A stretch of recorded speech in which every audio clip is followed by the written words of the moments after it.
Do you remember the zombie extraction game that was supposed to be the next big thing? Yeah, neither does anyone else. It launched less than a year ago with nearly 15,000 players, and now it's barely holding on with around 200 players. So what happened? Is it dead, or can this thing actually claw its way back from the grave? Let's talk about it. No More Room in Hell 2 is the sequel to a zombie survival game from back in 2011. It never hit Left 4 Dead levels of popularity, but it still made a name for itself. And when the developers behind Chivalry 2 stepped in to make the sequel, expectations were pretty high. The launch? Yeah, it was rough. Look at this graph. The game actually pulled in great numbers on day one, but you can see that within about 3 weeks, the players were all nearly gone.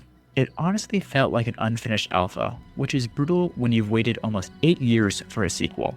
The hype almost gone instantly. The Steam reviews tanked. Players bailed, and today, the sequel sits around 192 players, while the original, a free game, is still pulling in around 475 players, and that's gotta sting. But here's the thing, the devs didn't quit. Over the past few months, they've fixed tons of bugs, brought back the classic radial inventory, made melee combat actually fun, added 2 new maps, Pottsville and Lewiston, and they dropped the reanimation update, which basically saved the game from total disaster. They even ran a free weekend, and for a minute, it worked. 11,000 players online, packed lobbies, and the game felt alive again. But unfortunately, it didn't last. Today, the game's stuck in limbo. It's way better than at launch. There's so much more content, but the player base is very small, and when I say small, I mean tiny.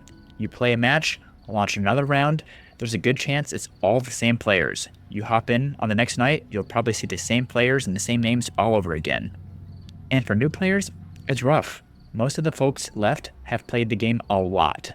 They know every map, every objective. They sprint through missions like a speed run. And if you're new, you're basically just trying to keep up with them rather than contributing to the team.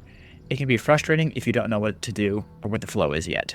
But the developers are still trying, and the next big update drops soon, and honestly, it's probably their most important one yet.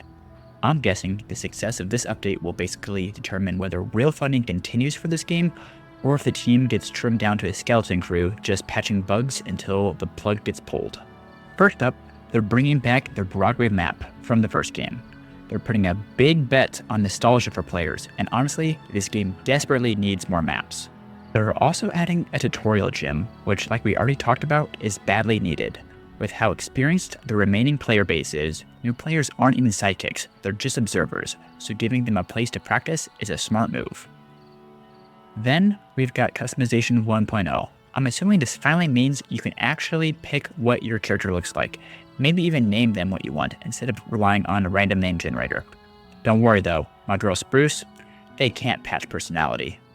The throw mechanic is also coming, which probably lets you chuck melee weapons at zombies. I actually played Chivalry 2 last week to see what their last polished game looked like, and they had a cool throw system for weapons, so I'm curious to see how it feels here. And of course, the usual balancing tweaks and stability and bug fixes. When it comes to the bugs though, they really don't bother me too much. As long as the game doesn't crash and I'm not dealing with zombies that don't die, I'm good. Yeah, the zombie animations still need work, they look pretty janky at times, but it's not too bad. The game could use some serious optimization though. As you start to play on the harder difficulties and the more zombies that are added to the hordes, my PC starts to struggle a little bit. It's possible that an RTX 3070 is getting old, but improvement would be appreciated. But that's just me. If you feel different, drop your thoughts down in the comments below, and I'd love to hear what you think. So, can No More Room in Hell 2 survive? If you want a polished, thriving zombie game, not yet, honestly. But if you want a janky but weirdly fun zombie game to mess around in once in a while, it's honestly worth a shot. The Broadway update could be its last real chance at a comeback. Or its final gasp for air. Either way, I'll be watching, because right now, it's starting to feel like there's no more room left in hell for this sequel. Thanks for watching.